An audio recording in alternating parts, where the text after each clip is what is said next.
ഇന്ന് നമുക്ക് ഈ ഒരു കുഞ്ഞൻ ജീപ്പിനെ പ്രിൻറ്റ് ചെയ്തെടുത്താലോ. ക്രിയാലിറ്റിയുടെ K2 Pro എന്ന് പറഞ്ഞ പ്രിൻ്ററാണ് കേട്ടോ ഞാൻ യൂസ് ചെയ്യുന്നത്. നമ്മൾ അധികം ഉപയോഗിച്ചിട്ടില്ല, ഞാനിത് പഠിച്ച് വരുന്നേ ഉള്ളൂ. അപ്പോൾ നമ്മൾ വൈറ്റ് ഫിലമെൻ്റ് ആണ് കേട്ടോ ഇന്ന് ഇതിനു വേണ്ടി യൂസ് ചെയ്തിരിക്കുന്നത്. ഓരോ സാധനം പ്രിൻ്റ് ചെയ്യുമ്പോഴും ഞാൻ ഭയങ്കര എക്സൈറ്റഡ് ആണ് കേട്ടോ. അതുകൊണ്ട് തന്നെ ഫുൾ ടൈം പ്രിൻറ്റ് ചെയ്യുന്നത് നോക്കി നിൽക്കാൻ എനിക്ക് ഭയങ്കര ഇഷ്ടമാണ്. ഏകദേശം 28 മിനിറ്റ് കൊണ്ടാണ് കേട്ടോ നമ്മുടെ ഈ ഒരു വില്ലീസ് പ്രിൻറ്റ് ചെയ്തിരിക്കുന്നത്. അങ്ങനെ പ്രിൻറ്റിങ് കഴിഞ്ഞിട്ടുണ്ട്. ഇനിയിപ്പോൾ ഈ പ്രിൻ്റ് ബെഡിൽ നിന്ന് നമുക്കിതിനെ റിമൂവ് ചെയ്തെടുക്കണം. ഇനി അടുത്ത ടാസ്ക് ഇതിനെ ഓരോന്നിനെ കട്ട് ചെയ്ത് നമുക്ക് അസംബിൾ ചെയ്തെടുക്കണം.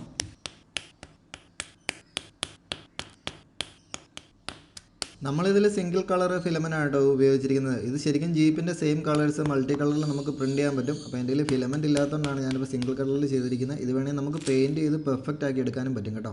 അപ്പോൾ എല്ലാ പാർട്ടും കട്ട് ചെയ്തു. ഇനിയിപ്പോൾ അസംബ്ലിംഗ് ആണ്. ഓരോ പാർട്ടും വളരെ കെയർഫുള്ളായിട്ട്, അത്യാവശ്യം നല്ല ഹാർഡാണ് എന്നാലും നല്ല സ്ട്രോങ് ആയിട്ടാണ് കേട്ടോ ഇതിൽ ഫിക്സ് ചെയ്തിട്ട് ഇരിക്കുന്നത്. ഓരോന്നും ഇൻസ്റ്റാൾ ചെയ്ത് കഴിയുമ്പോൾ നമ്മുടെ വില്ലീസിൻ്റെ ലുക്ക് മാറി വരുവാണ് കേട്ടോ. ഇതിപ്പോൾ റിയൽ പെയിൻ്റ് ആയിരുന്നെങ്കിൽ കുറച്ചുകൂടി അടിപൊളിയായതിനെ. അപ്പോൾ നിങ്ങൾക്ക് എന്താ തോന്നുന്നത് എന്നുള്ളത് കമൻറ്റ് ചെയ്യുക. ഈ വീഡിയോ ഇഷ്ടമായെങ്കിൽ ഇപ്പോൾ തന്നെ എൻ്റെ ഇൻസ്റ്റാഗ്രാമിൽ ഒന്ന് ഫോളോ ചെയ്തേക്കണേ. ഇതുപോലുള്ള കുറേ പ്ലാൻസ് ഞാൻ ചെയ്ത് വെച്ചിട്ടുണ്ട്. അതെല്ലാം നമ്മുടെ ചാനലിൽ പുറകെ വരുന്നതായിരിക്കും കേട്ടോ.